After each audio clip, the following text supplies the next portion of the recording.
Bonjour à tous, j'espère que vous allez bien. Allez, aujourd'hui, nouvelle vidéo. On va parler de la victoire de Trump et on va surtout s'attarder sur le Bitcoin, l'Ether et bien évidemment les altcoins. Je vais vous partager un petit peu donc mes stratégies gagnantes. Je pense celles qu'il va falloir appliquer pour 2024 et probablement également pour une petite partie de l'année 2025. Donc pas mal de choses pour le coup à voir dans cette vidéo. Avant de commencer, je continue un petit peu on va dire, à teaser par rapport au lancement de mon fonds d'investissement. Donc en quelques mots, donc c'est un fonds qui va se lancer d'ici quelques semaines sur une stratégie qui tourne depuis 2021, qui surperforme tous les ans le CCI 30, donc l'indice de référence, et ce depuis donc le lancement de cette stratégie qui tourne déjà auprès d'une clientèle privée depuis cette période-là. La pire année, on a perdu 14%, c'était en 2022, là où le CCI 30 s'est fait complètement massacrer. Et c'est un fonds qui aujourd'hui applique vraiment un panel de stratégies. Il n'y a pas qu'une seule stratégie. On est principalement sur des stratégies donc discrétionnaires sur le top 4, donc Bitcoin plus le top 3. Et ensuite, on a également des mix en termes de stratégies algorithmiques, que ce soit sur Bitcoin et sur les altcoins, avec également pas mal de stratégies qu'on applique de hedging, notamment pour se protéger de la volatilité. Et donc c'est un fonds qui peut prendre également donc de l'effet de levier jusqu'à 1,5, donc quand même un effet de levier qui est très mesuré. Encore une fois, je pense que le principal avantage de cette stratégie, c'est qu'on arrive vraiment à associer de la performance, mais avec un énorme contrôle du risque. Le but, c'est pas de se retrouver dans une année où on va se prendre du moins 30 ou du moins 40, comme c'est parfois le cas sur beaucoup de fonds d'investissement, alors qu'ils vont performer de malade sur des années qui sont haussières, mais sur des années où c'est baissier, on va se reprendre du moins 40, moins 50, voire plus. Nous, ce n'est pas du tout notre philosophie, notre manière de faire. Le but, c'est de trouver un juste milieu, contrôler au maximum la volatilité, comme pour le coup ça a été le cas en 2022, et bien évidemment être capable aussi de performer et surtout de prendre du risque à des moments clés, comme on estime que c'est le cas justement actuellement, où on a pris du levier pour justement jouer cette cassure de consolidation par le haut, donc du levier qui est pris principalement sur des contrats à terme, ce qui nous permet en fait tout simplement de prendre du levier en nous coûtant quasiment zéro, surtout quand on achète ces contrats avec un premium qui est extrêmement faible. Bref, donc si vous êtes intéressé, c'est à partir de 50 000 euros. C'est un fonds qui est régulé et basé en Europe. Allez-y. Vous pouvez juste envoyer un email, on vous ajoutera sur notre liste et comme ça, dès qu'on fera le lancement, donc toutes les premières personnes qui sont inscrites seront informées et on va onboarder, on va dire, les premiers en premier. Ça prendra un petit peu de temps probablement parce qu'on a beaucoup de personnes, on va dire, à onboarder dans le fond pour le lancement. Mais en tout cas, voilà, premier arrivé, premier servi, j'ai envie de dire. Et donc, voilà, si vous êtes intéressé, n'hésitez pas à envoyer un email, on vous contactera dès que le fonds sera lancé. On attaque cette vidéo avec l'analyse du Bitcoin. Alors j'ai bien pris note qu'il fallait que je zoome un petit peu plus. Moi j'ai des grands écrans donc je ne me rends pas compte. Moi je vois parfaitement pour le coup, même quand je suis comme ça, je vois parfaitement les graphiques.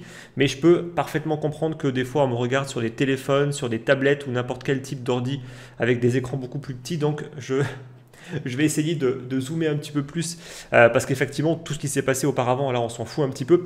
Ce qui nous intéresse de toute façon, c'est ce qui s'est passé ici, dans cette zone de consolidation. Donc, on a eu 6 mois de consolidation. La tendance était clairement commencer vraiment à se retourner vers une dynamique haussière. C'était façon déjà mon biais depuis bien longtemps, mais j'ai bien insisté quand même dessus lors de ma dernière vidéo. Mais pour le coup, voilà, les choses se confirment.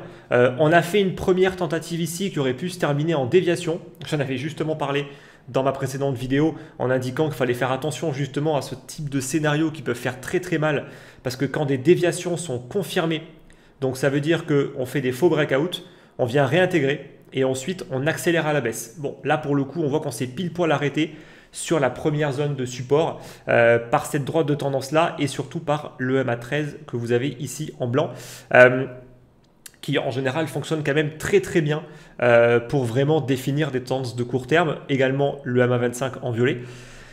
Voilà, ça s'est arrêté à la première zone de support et au final, boum, ensuite, élection de Trump, parfaitement pricé par Polymarket, franchement bien joué. Moi, je n'y croyais pas. En tout cas, je ne pensais pas qu'il y aurait une victoire aussi écrasante de Trump.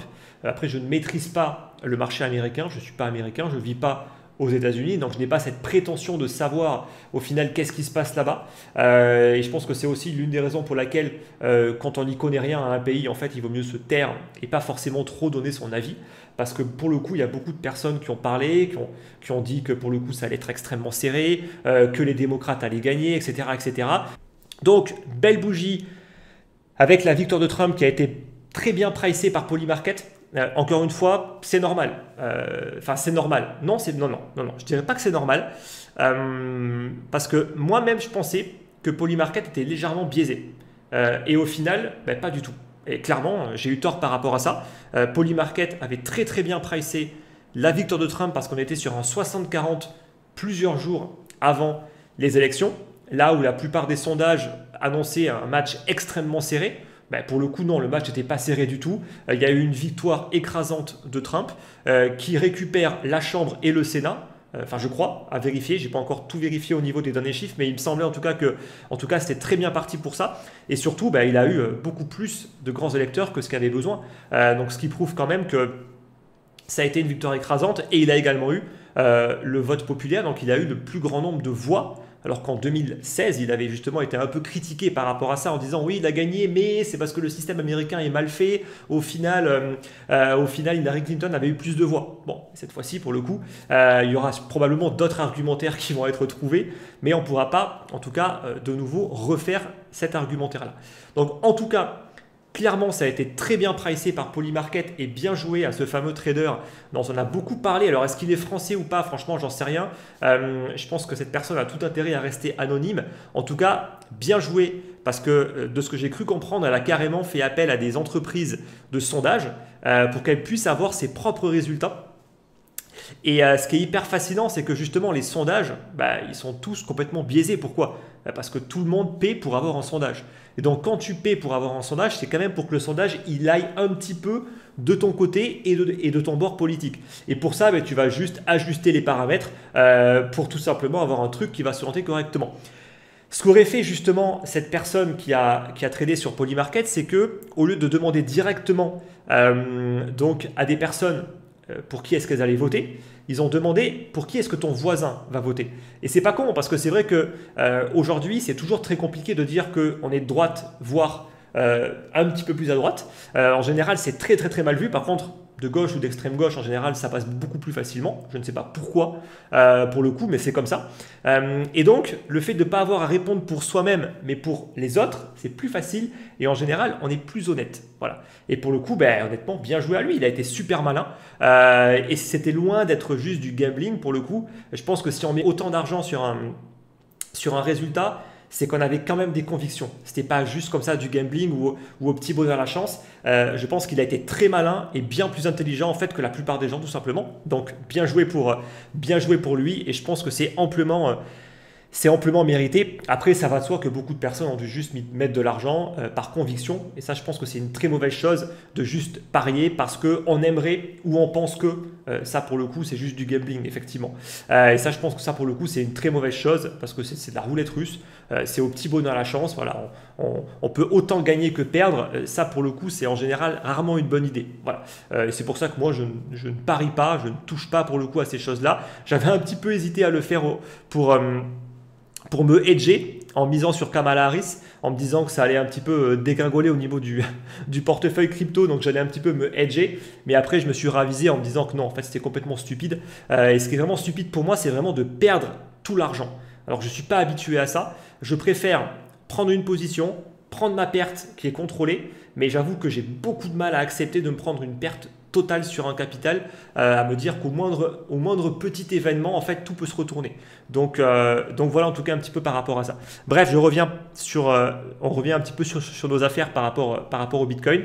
Donc on a eu ce break, on a eu une très belle clôture pour le coup en 3 jours, où là on a vraiment eu une clôture extrêmement franche. Ici, ça avait été un petit peu mitigé quand même. On avait un tout petit peu breaké, mais franchement, pas beaucoup. Là, par contre, on a vraiment une cassure franche. On a clôturé au-dessus des bornes de Bollinger. Le RSI reste clairement orienté à la hausse. Et là, honnêtement, pour moi, encore une fois, tant qu'on ne vient pas stabiliser sous cette zone, on est vraiment sur une configuration qui peut être explosive. Encore une fois, la configuration peut être explosive. Pourquoi? Parce que ça fait 6 mois qu'on est en train de consolider. Si on se met sur du weekly, là on le voit, on a eu cette belle consolidation avec ce petit canal baissier ou ce petit drapeau, peu importe, on peut l'appeler on peut l'appeler comme on veut. En tout cas, on a eu cette belle consolidation et au final, voilà, on s'en est extirpé par le haut. Là, on est en train même de faire une clôture. On va voir un petit peu comment est-ce qu'on clôture la semaine, mais en général, une clôture au-dessus des bandes de Bollinger, c'est un démarrage. C'est exactement ce qu'on avait eu ici, par exemple. Voilà, clôture ici. En général, après, on part sur une phase d'accélération haussière. Et là, en plus, on a eu une très très belle consolidation. Donc, honnêtement, on a tout. On a vraiment de la marge, même au niveau du RSI. Là, on n'est même pas encore à 70 et on peut tranquillement monter jusqu'au 85 sans que ça devienne vraiment problématique. Voilà. Donc honnêtement, encore une fois, pour moi, tant qu'on reste au-dessus de cette zone ici, voilà. Ici, on reviendrait s'installer, quand on referait ça et qu'on s'installe là, par contre, là, ça commencerait pour moi à sentir mauvais. Voilà. Mais pour l'instant, honnêtement, on n'y est pas du tout. Et je pense qu'il faut privilégier les scénarios haussiers aux scénarios baissiers, même si, encore une fois, tout peut être possible. Imaginons, et je ne le souhaite pas, demain, Trump se fait encore tirer dessus, mais cette fois-ci, pour le coup, il meurt. Là, par contre, il peut y avoir un retournement brutal. Donc, les signes noirs peuvent toujours arriver. C'est pour ça qu'il ne faut jamais avoir de conviction. Il ne faut jamais se dire je suis sûr en fait que ça va pumper. Je suis sûr en fait que ça passera sur une grosse dynamique haussière, donc je mets un gros paquet d'argent. Non, ça il ne faut jamais le faire parce qu'il peut toujours se passer quelque chose. On ne peut jamais savoir ce qui va se passer demain et ça il faut vraiment le comprendre et en matière d'investissement c'est hyper important. Donc la gestion du risque est importante. Maintenant, quand les chances sont de son côté, c'est là où il faut quand même un petit peu aussi se dérisquer d'une certaine manière, prendre plus de risques, accepter de prendre plus de risques, mais toujours en ayant quand même un minimum de contrôle. En tout cas, c'est comme ça que moi je fais. Je déteste pour le coup ne pas être dans le contrôle au niveau du risque parce que tout peut se passer. Donc voilà en tout cas un petit peu par rapport au Bitcoin. Pas de changement par rapport à mes cibles de vente pour le coup que j'avais présenté dans ma dernière vidéo par rapport aux extensions de Fibonacci. Pour moi, je pense que la zone des 80, donc sous les 100 000, c'est une première zone de vente. En tout cas, surtout si ça monte de manière explosive. Encore une fois, tout dépend de comment est-ce qu'on va arriver sur ce niveau-là. Si ça monte doucement mais sûrement, peut-être que ce ne sera pas tant un niveau de vente que ça. Mais en tout cas, pour l'instant, c'est encore beaucoup trop tôt. Si ça monte par contre assez rapidement, de mon point de vue, ce sera vraiment une zone de vente. Donc, quels sont les indicateurs maintenant? Pour moi, vraiment, pour avoir une stratégie gagnante, aujourd'hui, on n'est plus en train de se poser la question est-ce qu'il faut acheter? J'en avais déjà parlé lors de ma dernière vidéo où j'avais déjà indiqué que honnêtement, il fallait déjà être positionné. Voilà. Et que si jamais on voulait prendre encore un petit peu de risque, on pouvait le faire sur les niveaux actuels, mais que ça allait être la dernière fois où on pourrait prendre du risque. Pour moi, là, c'est terminé. Je veux dire, si on n'est pas déjà exposé au marché, honnêtement, je ne sais pas ce que vous avez fait, mais il y a beaucoup de questions à se poser. Et je pense que ce serait bien qu'il y ait, on va dire, que vous regardiez réellement pourquoi est-ce que vous n'êtes pas rentré, où est-ce que vous avez fait les erreurs pour ne pas les reproduire. Parce que honnêtement, là, il faut être positionné. Et ça fait bien longtemps normalement que là, il faut être positionné. Ce n'est pas maintenant qu'il faut commencer à se préoccuper de savoir, tiens, est-ce que je dois acheter? Ça, c'est plus les débutants, ceux qui vont encore être attirés par les médias, qui vont se précipiter sur le Bitcoin. Mais honnêtement, ils vont avoir des prix d'achat qui vont être mauvais. Ils ne vont pas savoir gérer leurs risques. Et encore une fois, ils ont toutes les chances de se faire massacrer. S'ils ont un peu de chance, ils vont réussir à gagner un petit peu d'argent. Mais en l'occurrence, les vrais initiés et les pros, eux, ça fait belle lurette qu'ils sont positionnés. Et je peux vous assurer que là, ils sont plus intéressés par savoir quelle stratégie de vente est-ce qu'ils vont appliquer que stratégie d'achat. Voilà. Et donc, c'est toujours important quand même de prendre ça en compte, c'est que quand on va commencer à vous parler d'achat, quand vous allez commencer à entendre les médias parler du Bitcoin, c'est des signaux de vente. C'est certainement pas des signaux pour acheter et c'est encore moins des signaux pour prendre plus de risques. Voilà. Le risque, il se prenait avant, encore une fois. Et surtout, si on prend du levier, le levier se prend avant et dans des phases correctives. Et certainement pas sur des niveaux comme ça. C'est extrêmement dangereux, de mon point de vue, en tout cas, de prendre du levier. Donc voilà. Donc, qu'est-ce qu'il faut regarder? Déjà le RSI, indicateur classique de base, mais qui fonctionne très très bien. Dès qu'on commence à frôler dans la zone des 85, on devient, en tout cas, on commence à être sur des zones de danger. Ça ne veut pas dire qu'on est sur une zone de top, encore une fois. Ça veut juste dire qu'on commence à être sur des niveaux d'excès sur du court terme. Et donc, il y a quand même de très très fortes chances pour qu'on ait au moins une phase corrective. C'est exactement ce qu'on a eu lorsqu'on était ici. Voilà. Là, on a eu une petite phase corrective au final. Pas grand-chose pour le coup. Pas grand-chose vraiment. Mais en tout cas, vous voyez que ça a stabilisé. Il y avait beaucoup moins de volatilité. Et après, on a de nouveau eu encore une impulsion. Mais là, vous vous rendez bien compte que là, on commençait à avoir quand même un essoufflement au niveau du marché avec des divergences qui se forment. Et au final, boum, on a eu une correction. Est-ce que ça a formé un top de marché? Non. Encore une fois, une divergence, ça ne veut pas dire qu'on a atteint un top de marché. Et un RSI qui est sur un niveau de 85 voire plus, ça ne veut pas dire qu'on est sur un top de marché. Ça veut juste dire qu'on commence à être sur des niveaux d'excès. Il faut être plus attentif. Il faut beaucoup plus surveiller les graphiques. Et là, par contre, il faudra également pas hésiter à encaisser si on estime que ça commence à être vraiment trop chaud. Encore une fois, ce n'est pas juste avec le RSI, de mon point de vue, qu'il faut prendre une décision. C'est avec un ensemble d'indicateurs. Le RSI, c'est juste un des indicateurs qu'il faut surveiller. Moi, je regarde ensuite l'écartement avec les moyennes mobiles, notamment les deux qu'on a ici, la moyenne mobile 100 et le MA 200. Plus on s'éloigne de ces moyennes mobiles-là, plus le risque devient important d'avoir un retour à la moyenne. C'est ça, pour le coup, c'est systématique. Il y a tout le temps des retours à la moyenne. Plus on va s'écarter, plus le risque est important. Et là, vous comprenez bien que ici, on est fortement écarté par rapport au niveau de là. Et ici, encore plus, on est fortement écarté avec les moyennes mobiles. Donc, plus il y a un écartement, plus après on va payer un retour à la moyenne. Ça, c'est systématique pour le coup. Et donc, c'est un indicateur supplémentaire qu'il faut surveiller. Ensuite, se fixer des zones de vente avec les extensions, par exemple, de Fibonacci. On peut utiliser d'autres modèles également, mais en général, il y a quasiment tout qui est basé sur les Fibos. Le comportement des investisseurs. Et donc, le comportement des investisseurs, il peut se regarder autant du côté on-chain, mais on peut aussi le regarder au niveau notamment des produits dérivés. Les produits dérivés, très souvent, ils sont mal utilisés. Pourquoi? Parce qu'en fait, on va les utiliser quand le risque est extrêmement élevé et que les marchés sont déjà extrêmement élevés. Mais bon, ça pour le coup, c'est classique. Comme j'ai pu vous le dire, pour moi, s'il fallait prendre du levier, en fait, il fallait déjà le prendre. C'est-à-dire que ceux qui ne l'ont pas encore pris, en prendre maintenant, pour moi, c'est quand même assez compliqué. En tout cas, j'ai vraiment du mal à voir comment est-ce qu'on peut correctement gérer son risque à rentrer maintenant. Les premiums ont déjà commencé un petit peu à augmenter. On n'est pas encore sur une zone vraiment critique, mais honnêtement, pour moi, en tout cas, c'est plus le bon moment pour prendre du levier. En tout cas, il faut surveiller donc les taux de financement sur les contrats perpétuels. Il faut regarder donc les premiums sur les contrats à terme, donc l'écart de prix qu'il va y avoir entre, par exemple, le spot ou les contrats perp avec les contrats à terme, qui eux, pour le coup, vu qu'il n'y a pas de taux de financement, en fait, le premium, c'est tout simplement ce qu'on va payer en plus pour acheter ce genre de contrat. Et donc, plus on va avoir de personnes qui vont vouloir prendre du risque, plus le premium va exploser. Par exemple, nous, le contrat qu'on a acheté sur le fonds, c'est celui-là. Donc, on a acheté celui-là qui va expirer en mars 2025, qu'on a acheté sur un pullback vraiment pour avoir un premium qui va le plus se réduire. Là, vous voyez qu'on est à 79 000. En fait, on est quasiment à 80 000 $. Donc, il y a quand même un écart de prix, là, vous voyez, entre le prix spot et ce contrat-là de plusieurs milliers de dollars déjà. Et là, on n'est pas encore sur des niveaux d'excès. Sur des gros niveaux d'excès, on peut avoir un écart de plus de 10 000 $, mais sans aucun problème.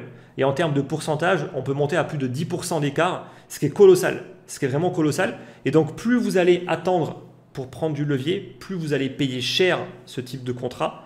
Et en fait, moins ce sera intéressant pour vous par la suite pour gérer le risque. Sachant que le premium, en général, réduit, notamment dans les phases correctives, parce qu'il y a de la liquidation et donc des personnes qui vont se faire sauter, tout simplement. Donc voilà en tout cas un petit peu. Également, il y a les ratios, par exemple les ratios long-short qui sont intéressants, et notamment les ratios long-short des top traders sur Binance qui sont assez intéressants. On regarde vraiment les meilleurs traders en termes de capital et en termes de performance, savoir un petit peu s'ils sont positionnés en long ou en short. Attention quand même, il y a beaucoup de personnes qui font du hedging, comme nous pour le coup avec le fond. Et donc parfois, si on est short, c'est pas du tout qu'on veut jouer à la baisse, c'est juste qu'on veut se protéger d'une potentielle baisse. C'est quand même une nuance importante à prendre en compte. Et également, le comportement des altcoins. Le comportement des altcoins, en général, on les connaît. Les alts se réveillent en général sur des fins de cycle. Donc ça veut dire que quand on va commencer à avoir des trucs qui pètent dans tous les sens, ce sera là où il va falloir commencer à être beaucoup plus prudent. Et c'est contre-intuitif parce que c'est là où il y a énormément de personnes qui vont se retrouver à être attirées par le marché et qui vont se faire massacrer parce que tout simplement, ils vont vouloir rentrer sur tout un tas d'alts qui n'arrêtent pas de péter dans tous les sens. Et ça, c'est vraiment le signal en général de fin. Alors encore une fois, c'est un moment où on peut gagner également beaucoup d'argent, mais il faut également être extrêmement prudent. Ça peut tenir quelques semaines, mais parfois ça peut tenir 1 mois, 2 mois. Donc il ne faut pas non plus commencer à se dire, ok, dès que les alts vont se réveiller, ça veut dire que c'est un signal de vente. Loin de là, ce n'est pas ça que je veux dire. Mais par contre, en général, c'est ce qui se produit sur des fins de cycle. Et comme je le répète souvent, le timing, on ne le maîtrise pas. Une tendance très haussière peut durer quelques semaines comme quelques mois, sauf que parfois, si on sort trop tôt, on peut rater 1 à 2 mois. Et en fait, 1 à 2 mois, ça peut nous faire rater un multiple de 1, enfin de 1,5, de 2, de 3, ce qui peut être colossal. Donc, en tout cas, c'est des signaux à prendre en compte encore une fois. Et pour moi, lorsqu'on commence à avoir un consensus au niveau de tous les signaux, il faut accepter de vendre. Moi, je suis plutôt partisan de toujours vendre une partie quand ça monte, mais de toujours garder un pied dans le marché et après de sortir uniquement sur confirmation parce que sur confirmation, ça peut être très piégeux et on peut également se faire avoir par en fait des corrections très fortes et des marchés qui vont repartir assez rapidement. C'est possible également et donc c'est pour ça que moi j'aime bien faire un petit peu les deux. Parlons un petit peu de l'Ether maintenant. L'Ether, il s'est enfin réveillé. Il s'est enfin réveillé après toute cette phase de stabilisation. On a enfin un Ether qui montre un début de signe de vie. C'est une première étape. On a enfin une reprise ici au niveau du RSI. Donc ça faisait un petit moment, ça faisait depuis mai qu'on n'avait pas été capable de reprendre réellement la zone des 50. On a réussi à franchir la zone donc, des 2800 qui était quand même le gros morceau qu'il fallait être capable de casser. Là, on est en train d'attaquer cette petite moyenne mobile là, mais qui à mon avis ne va pas forcément faire office de très très grosse résistance. La prochaine grosse résistance sera surtout sur le niveau des 3500. 3500, c'était des zones de travail qu'on avait travaillé sur ces tops ici. Donc là, c'est clairement une zone d'intérêt. Et ensuite, bien évidemment, la zone des 4000. En plus, c'est un chiffre rond. Et c'est une zone qui avait fait office de très, très gros niveaux de résistance à de nombreuses reprises. Voilà. Donc les 4000 et ensuite la TH à 4630. Bon, on n'y est pas encore. Et je pense que, bien évidemment, tout va dépendre de ce que nous fait le Bitcoin et tout va dépendre de ce que nous fait l'Ether versus Bitcoin. Donc l'Ether versus Bitcoin, il est dans un canal baissier depuis maintenant, depuis septembre 2022. Donc vous voyez que ça commence à maintenant à remonter. Ça fait plus de 2 ans. Ça fait 2 ans que l'Ether est baissier contre Bitcoin. Là, on a eu un piège, encore un de plus, où on a fait une tentative de break de ce canal-là. On a fait donc une déviation. C'est ça vraiment, là c'est une caractéristique classique d'une déviation. Normalement, si une déviation est confirmée, ça doit être assez poussif. Donc, on est enfin revenu tâter le MA25 ici. Vous voyez que ça faisait déjà un petit moment, en fait, depuis le break de juillet. On était vraiment mais sous pression vendeuse. En fait, c'était le MA13 ici, on le voit, qui faisait office de résistance. Le MA25, on n'était même pas capable de s'en approcher. Là, on a enfin venu tester cette zone-là. C'est, je pense, la première zone intéressante. En fait, là, pour commencer à construire un début de dynamique haussière de l'Ether contre Bitcoin, ce qu'il nous faudrait, c'est déjà être capable de rester au-dessus de l'EMA13. Donc ici. Là, pour l'instant, elle est ici. Ce qui serait pas mal, ce serait de venir titiller cette zone, éventuellement faire un petit pullback, mais ce n'est pas certain du tout. En général, l'Ether peut se retrouver très explosif, comme ça avait été le cas ici, comme ça avait été le cas ici. Alors, en fait, il peut taper du bas au haut en l'espace de quelques jours sans aucun problème. Donc, c'est pour ça que je vous dis que normalement, c'est quand même très explosif. Mais en tout cas, voilà, si on tient cette zone déjà, on va pouvoir avoir un début de point bas qui se construit et après, éventuellement, faire un break. Premier niveau de break à surveiller, ça va être celui-là, la zone des 0,40. Et ensuite, la cassure des bandes de Bollinger et un prix qui va stabiliser au-dessus de l'EMA25. Et là, on aura déjà une ouverture pour aller chercher ce gros morceau ici. c'est là où on a nos deux principales moyennes mobiles, donc le MA200 et la moyenne mobile 100, plus le haut du canal, plus ce gros niveau ici de résistance. Donc la zone des 0,50, 0,51, c'est un énorme morceau. Voilà. Déjà, si on revient chercher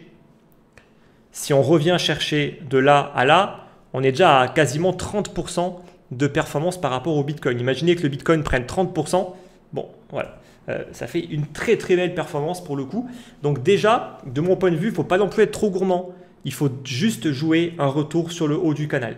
Ensuite, on verra. Honnêtement, il s'est tellement fait rejeter. On verra s'il a vraiment la capacité à venir breaker réellement cette zone-là. Si c'est le cas, on pourra commencer à parler de tendance haussière de l'Ether contre le Bitcoin. Mais honnêtement, il y a beaucoup de si. Voilà, et il y a beaucoup de temps. Honnêtement, là, c'est pas demain la veille, à mon avis, qu'on sera capable de casser ce morceau et de réellement construire une dynamique haussière par rapport au Bitcoin. Mais en tout cas, ce qui est certain, c'est que là, on a une phase de rebond à jouer. Moi, pour le coup, je n'ai jamais baissé la pondération de l'Ether au niveau de mon portefeuille. Je suis toujours parti du principe qu'on aurait au moins un minima un retour sur le haut du canal. Par contre, sur le haut du canal, à surveiller de près, ce sera peut-être une zone de vente pour l'Ether. Pour éventuellement se remettre en Bitcoin. Il faudra voir, en tout cas il faudra voir par rapport au contexte, parce que comme j'ai pu le dire, de mon point de vue, les alts sont en général sont très favorables sur les fins de cycle. Donc si l'Ether met du temps à venir chercher ce niveau-là, est-ce qu'on ne sera pas déjà sur une fin de cycle avec un Bitcoin qui sera peut-être déjà à plus de 100 000 $? À voir. Encore une fois, on ne peut pas tout prévoir à l'avance, mais en tout cas c'est important d'avoir tout ça en tête. Ensuite, si on regarde un petit peu par rapport aux alts, bon, déjà, il y a un truc à regarder, c'est la dominance du Bitcoin. Pour l'instant, on a fait une touchette dans la zone des 60 et on a un début de correction. On avait fait quand même une belle accélération. On le voit, on décollait vraiment des bandes de Bollinger. On est revenu faire un retour à la moyenne. Encore une fois, retracement classique là sur le MA13. En réalité, pour l'instant, parler de top, c'est encore très prématuré. Déjà, il faudrait qu'on pète au niveau du RSI 50 et il faudrait déjà qu'on s'installe également sous le MA13 et le MA25. Voilà. Et lorsqu'on est sous ces deux moyennes mobiles là et sous le RSI 50, on peut commencer à parler de tendance baissière qui commence à s'installer. Donc là honnêtement c'est encore trop prématuré de mon point de vue et en vrai les alts n'ont pas non plus fait des folies pour l'instant. Si on regarde justement le Total 3 versus BTC, on voit qu'on a encore fait une accélération baissière. On est en train de faire un petit rebond, mais honnêtement pour l'instant, ce niveau a toujours été breaké. Donc tant qu'on ne reprend pas ce niveau ici, honnêtement, on est toujours dans une tendance qui est extrêmement baissière. Le RSI doit reprendre au niveau des 50. Et encore une fois, attention, même si on réintègre ici, on ne fait que réintégrer ce range ici. Une alt season ne se caractérisera que lorsqu'on va breaker le niveau ici. Donc honnêtement, il y a encore vraiment beaucoup de travail au niveau des alts. Je pense qu'il n'y a pas de quoi s'enflammer. Par contre, ce qui est intéressant, c'est que les principales alts, elles sont dans des bonnes configurations. Notamment le sol, si on prend le sol versus BTC, voilà, il a très très bien stabilisé. Là, on a vraiment fait une belle stabilisation et on peut commencer à être sur une configuration mature maintenant pour faire une accélération supplémentaire. Donc sol est vraiment dans une très très belle posture, même par rapport au Bitcoin. Le BNB, c'est un peu plus compliqué. Il a fait une tentative de cassure de ce niveau-là. Là, on fait un petit pullback, mais là, on a un gros morceau ici. Honnêtement, si on fait un petit rebond là et qu'on revient péter à la baisse, en tout cas, le BNB amène à un petit peu de prudence. Voilà, là, son graphe, il est beaucoup moins joli que ce qu'on a pu avoir sur Sol ou même ce qu'on a pu avoir précédemment avec un range très contracté. Mais rien que la cassure ici déjà, elle était très moyenne et là pour le coup, on n'a même pas été capable de vraiment tenir ce niveau. On a été faire un plus bas. Alors, est-ce que c'est encore une fois une déviation avec un beau petit piège? On verra. Honnêtement, on verra. Mais en tout cas, ce qui est certain, c'est que pour l'instant, le BNB est en moins bonne posture, surtout par rapport au sol. Et même en termes de rebond, je pense que l'Ether est plus intéressant pour le coup que le BNB. Et ça, c'est un constat pour énormément d'altcoins. Voilà. Donc, ici, on regarde également les alts versus l'Ether. Et ben, on voit que là, pour le coup, une nouvelle fois, rejet sur ce niveau-là. Et là, on est en train d'avoir un début d'accélération baissière. Donc, on va voir si ça tient. Mais ça peut franchement tenir. On peut au moins revenir chercher sur ce niveau-là, ce qui voudrait dire que l'Ether reprend un petit peu de la force par rapport au reste du marché. Et vu la configuration de l'Ether, franchement, je ne serais pas étonné quand même qu'on puisse revenir au moins chercher sur cette zone-là, surtout sur une phase de rebond un petit peu explosive sur le haut du canal. Franchement, pour moi, c'est vraiment totalement jouable par rapport à l'Ether. Donc voilà, encore du travail. Honnêtement, par rapport aux alt, il faut encore être, à mon avis, encore un petit peu tranquille. Mais en tout cas, il y a des choses quand même qui sont intéressantes qui se mettent en place. Et déjà, rien que sur l'Ether, de mon point de vue, il y a quand même de quoi aller chercher en termes de surperformance par rapport au Bitcoin. Et il y a un potentiel quand même de rebond qui est assez important, surtout avec la baisse, surtout avec la baisse qu'on a pu avoir depuis maintenant plusieurs mois. On va juste terminer. Je vous avais parlé justement donc des actions qui sont cotées, en vous indiquant que si jamais on avait un Trump qui gagnait, mais ça allait exploser pour sûr. Autant pour les alts, on n'est jamais sûr de rien, mais autant pour les actions, pour le coup, il y a beaucoup plus de certitude. C'est exactement voilà, ce qui s'est passé. On a eu des très très gros signaux même que j'ai partagés donc dans ma communauté privée, notamment donc sur Cypher Mining, sur Hive, et j'ai encore en ligne de mire, j'ai CleanSpark. Donc elle, c'est une mid-cap qui vaut à peu près, je crois, dans les 2 milliards déjà. Très très beaux signaux. Franchement, vraiment là, on a eu vraiment un très très beau signal en cassure de cette zone-là. Là, une simple petite bougie comme ça, c'est 37%. Hein, donc c'est extrêmement volatile. Mais pour le coup, ce qui est bien, c'est qu'il n'y a pas de surprise. C'est-à-dire qu'on savait pertinemment que si Trump passait, il y aurait clairement un repositionnement au niveau des boîtes de mining. Et moi, c'est ça qui m'intéresse, c'est que le gros souci au niveau des alts, c'est qu'il n'y a aucune certitude sur rien. C'est-à-dire que les alts, elles peuvent continuer à ne rien faire. Vraiment à ne rien faire, peu importe le contexte. Il suffit qu'on n'ait pas positionné sur la bonne alt, et parfois en fait on va complètement sous-performer le marché. Alors que les fondamentaux peuvent être bons, il peut y avoir tout qui est au vert, mais si d'un point de vue technique c'est pas bon et qu'il n'y a personne qui achète, pour le coup il ne se passera rien. L'avantage quand même que moi je trouve sur les actions cotées, c'est que c'est quand même très corrélé au marché, beaucoup plus que les altcoins, et surtout il y a beaucoup de personnes qui vont surtout s'exposer sur des actions et non pas sur des altcoins. Je suis désolé en fait, mais il y a tout un tas d'investisseurs pros, d'institutions financières. Est-ce que vous pensez qu'ils vont aller s'exposer sur un shitcoin du top 300? Évidemment que non en fait. Donc ils vont aller plutôt se positionner sur des actions et surtout sur des boîtes qui ont réellement une valeur tangible parce qu'ils ont des actifs, ils ont des bitcoins en plus. Très souvent ils ont beaucoup de bitcoins, notamment CleanSpark, qui est une très très grosse pour le coup boîte que je surveille parce que pour l'instant j'ai pas encore mon signal technique, mais que je partagerai encore une fois dans mon groupe, qui possède de mémoire je crois 8000 bitcoins. Voilà, donc ils ont vraiment un trésor, hein, ça représente à peu près 600 millions de dollars. Donc c'est quand même pas rien, pour une boîte qui vaut 3 milliards, ils ont déjà 600 millions de bitcoins.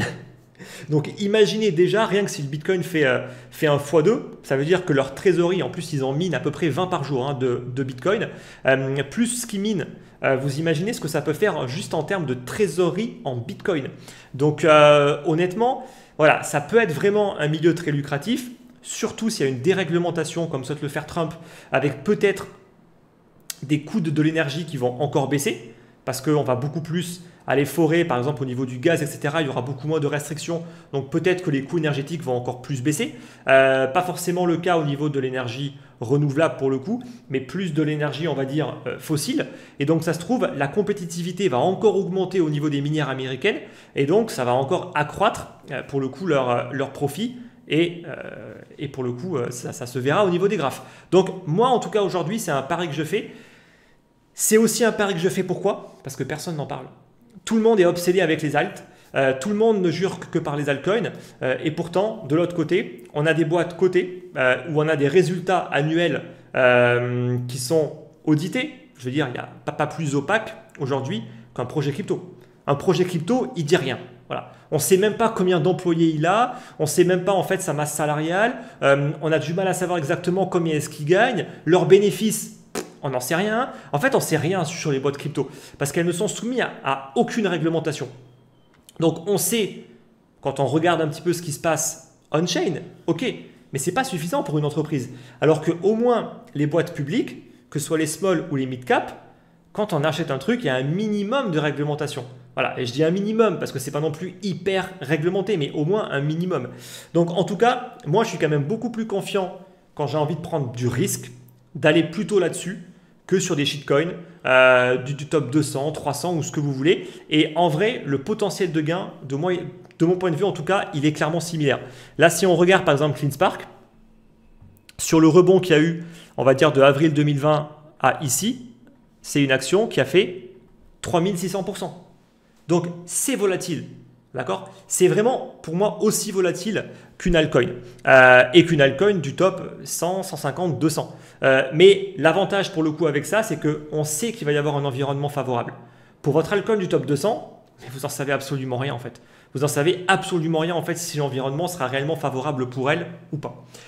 Donc pour moi, il y a beaucoup plus de certitude, donc j'estime que le risque est plus sous contrôle. Voilà en tout cas un petit peu mon avis par rapport à ça. Après, vous faites ce que vous voulez, moi je m'en fiche. Mais j'aime beaucoup en plus l'idée d'être dans un environnement où personne n'en parle. Et c'est un plaisir en vrai. C'est un plaisir en fait de se dire qu'il n'y a aucun influenceur qui parle des minières qui sont cotées sur le Nasdaq. Par contre, le jour où il y aura des influenceurs qui vont commencer à en parler, ce sera le moment de vendre. Mais ça, je pense que vous connaissez la chanson. Donc voilà en tout cas un petit peu par rapport à ça. On va juste finir maintenant vite fait sur Trump. Est-ce que c'est vraiment tout beau tout rose? Voilà. Alors, tout dépend de quel bord on se place. Moi aujourd'hui, même au niveau de mon patrimoine, je suis principalement investi sur le marché américain. J'ai toujours fait ce choix parce que j'estime que les Américains aujourd'hui, ils ont encore de beaux jours devant eux. Et je pense que les entreprises américaines, elles ont encore de beaux jours devant elles, au moins on va dire sur les 10 prochaines années. Après, on verra ce qui se passe plus tard. Mais je ne vois pas du tout les Américains souffrir face aux Européens et même face à l'Asie sur une échéance plus ou moins proche. Donc je suis fortement exposé au marché américain. Je sais qu'il n'y a pas de consensus par rapport à ça. Il y a beaucoup de personnes qui disent oui, mais le marché américain est trop cher. Mais j'estime en fait que s'il est trop cher, c'est pour une bonne raison. C'est parce que les entreprises américaines, elles sont tout simplement beaucoup plus compétitives et elles sont protégées par un gouvernement qui les protège, ce qui n'est pas le cas en Europe. Vous avez vu quand même ce qui s'est passé avec le secteur automobile, mais je veux dire, jamais les Américains n'ont laissé leur entreprise se faire concurrencer comme ça. Dès qu'il y a eu un début de concurrence, ils n'ont pas réfléchi 107 ans. Ils ont mis les frais de douane à 100%. Qu'est-ce qu'a fait l'Europe?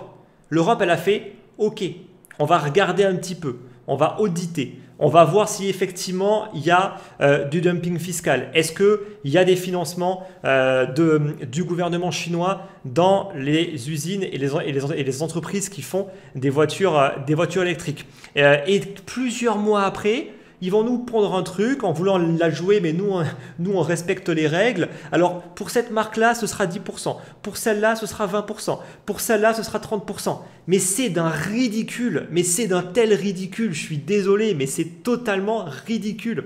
Et les Allemands sont en train de se faire massacrer parce qu'eux-mêmes n'ont même pas voté pour pouvoir avoir l'augmentation des frais de douane sur les voitures chinoises. Heureusement que quasiment tous les autres États européens ont voté pour et donc c'est quand même passé. Mais les Allemands sont en train de se tirer une balle dans le pied. Et comment vous voulez qu'une boîte européenne puisse concurrencer sérieusement une boîte américaine? Enfin franchement, quand on voit le deux poids deux mesures, moi je suis totalement confiant d'être investi du côté américain, quasiment, on va dire, allez, 80% de mon portefeuille est du côté américain. Et ce que j'ai du côté européen, c'est souvent des small caps. C'est souvent des small caps et notamment des small caps value. Voilà. Et encore une fois, européens, pas français. Déjà européens et notamment très orientés pays nordiques. Voilà. Donc, moi, je ne suis pas vraiment impacté. Honnêtement, je ne suis pas vraiment impacté. Je suis très diversifié en plus sur des ETF à thématique. Ils sont tous quasiment sur ATH. Voilà.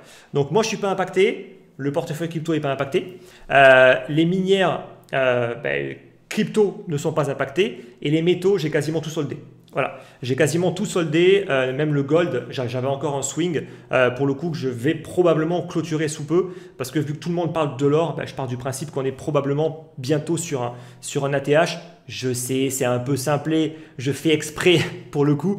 Il y a aussi des signaux qui me font dire que le gold, voilà, je pense qu'il y a beaucoup mieux à aller faire que s'exposer au gold. Il a beaucoup performé. Mais encore une fois, tout le monde en parle maintenant et donc je me dis, à mon avis, vaut peut-être mieux réallouer le capital ailleurs.